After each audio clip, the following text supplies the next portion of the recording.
Have you heard about the story of a man whom Jesus never healed? Please be with me as we travel together down memory lane during the times of Jesus' ministry here on earth. Hello everyone, welcome once again to LV Amor Vlogs. Today I'm going to tell you a story which was recorded in the book of John, chapter 5, verses 1 to 9. The story goes like this. There was a place in Jerusalem called the Sheep Market. The place was near the pool called Bethesda in the Hebrew language. The pool was believed to be miraculous because an angel would visit on a certain season to stir or to trouble the water. And once the water will be troubled, anybody who gets in first into the pool will be made whole or will be healed from all their diseases or sickness. Not far from the sheep market was a man lying confined on his bed. He was infirm for 38 years. This was the man whom Jesus never healed. Why? Because he did not pray for healing in the first place. He was just there, confined on his bed, couldn't move because of physical weakness. Nobody to carry him to the pool, or even if he tried to go to the pool by himself, somebody would already stepped in first. And so Jesus, knowing his condition and situation, approached the man and asked, "Will you be made whole?" The man did not answer the question. Instead, he told Jesus his problem. "Sir, there's no man to carry me to the pool." And so, Jesus, without hesitation, commanded the man, "Rise up, take up your bed and walk." And immediately the man rose up, took his bed, and he walked. And Jesus told him further that, "Now that you are already made whole, sin no more." So what was the sin that Jesus was talking about? That the man had committed the sin of prayerlessness because he didn't pray to Jesus for healing. Sometimes in our lives, we are like that. We don't need healing, but somebody to come to challenge us, to cheer up, to rise, walk, and be made whole. Kinalalantag, cheering squad, to tell us to rise, pick up the pieces, and start all over again. Jesus used to challenge us, challenging us to leave the past behind because he had already dealt with the past. Meaning, let us not continue to harbor ill feelings, all the negativity every day. We have to remove them from our hearts, from our minds. Makaluya manggod pud na kanang dagantag baggage bitaw. We are carrying those negative baggage, unforgiveness, bitterness, resentment, doubt, worry, fear, stress, depression. They are heavy to be carried. No, so Jesus wants us to leave all of those things in the past and rise up, walk with Him. Mo ginayang gusto. We don't have to carry everything in us in our travel here on earth. We have to travel light.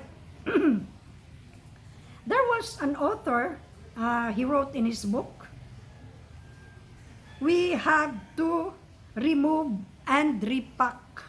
Remove, repack. Say for example, if you want to go to a foreign country during winter, we have to leave all the summer clothes behind. We don't have to carry them with us. We have to remove and replace it with winter clothes. If we carry everything every day, our travel in this path is really heavy. Bugat kinadadon. So we have to unleash everything to God, to Jesus, so He can remove all our thorns nga mooy nag sagbot-sagbot sa atong gilakwan. We have to cleanse our hearts, our minds, our conscience. Give it to God. Let God let us challenge ourselves to surrender to Jesus alone, to remove us from all our infirmities, our confinement, no? We have to let Him remove everything by confessing and by repacking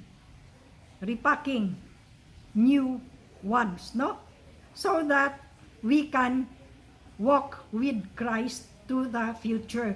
He wants to give us a brand new life, a brand new hope, and a brand new future. So, we have to remove and repack the lighter clothing. Kay if we only carry the things that we need, what we need, gaan ra gyud na siya dadon, no? So, forget the past. Jesus had already dealt with our past sins. The sin of prayerlessness is a major sin. We have to pray always, no? So, there was one writer, he further added that aside from repacking winter clothes only, we have to simplify our walk in life. How to simplify? Simplify our purpose. What is our purpose in life? Our purpose in life is to glorify God alone, not ourselves, not other people, but to God alone. O di, gaan ra kaayo. If we please God, if we simplify our purpose, just to glorify God, gaan kaayo na. Di gina siya stressful. Glorify God. That is our purpose in life. So, very simple. And then, let us simplify our pace. Just slow down. Dili ta magdali nga madato. Dili ta magdali nga mahimong sikat. Dili ta magdali nga maangat dayon sa atong kahimtang mga top position. Hinay-hinay lang. We have to slow down. Simplify our pace in life. Pace, gani ka na tuntikan ba? No. And then, another thing, we have to simplify our priorities. What are our priorities in life? It is not work. It is God first, then family and work. Other things. God first, because if we prioritize God, number one priority, everything will come in order. Dili gyud lisod. And then family, we have to maintain a harmonious relationship with all, with our family, friends, relatives, no, relationship. Because once relationship is broken, it is hard to mend. Ma-mend man tuod pero nanay guna, nanay lama, no? And then work number 3, because mo bounce back lang na siya. The problem with today is nabali. Ang atong priority is work, family, other things, then God. Balihon na to. The other way around. God, family, work, other things. So that's our priority, simplification of our priorities in life. So gaan lang kayo. And then another thing, simplify our possession. Food, clothing, and shelter. Those are the necessary things that we need in life. God promised us, He provides us with our needs only. Kanang once idugang rana niya in His own time. So, food, clothing, and shelter for our possession. Dili kay magdubli-dubli tag mga unsa pa diha, no? Aron menos ang stress. Travel light in this world. So again, I would like to repeat, we have to remove the unnecessary baggage and replace it with a new one. Simple lang kaayo, no? Remove, repack. And then, simplify our pace in life, our purpose, our possession, and our priorities. Put God first. And we will be successful, no? Do not please people. Mabuang tadiha kung atong i-please ang tawo. So, again, maulang kadto. I hope you enjoyed the story. Before I end this vlog, don't fail to subscribe. If you like the content, feel free to subscribe. Just click the subscribe button, and any comments, just write it in the comment section, no? Or prayer request perhaps, or whatever. I am willing to listen to you. Have a good and godly day, everyone, and please take care and continue to pray, because it is a sin if we don't pray.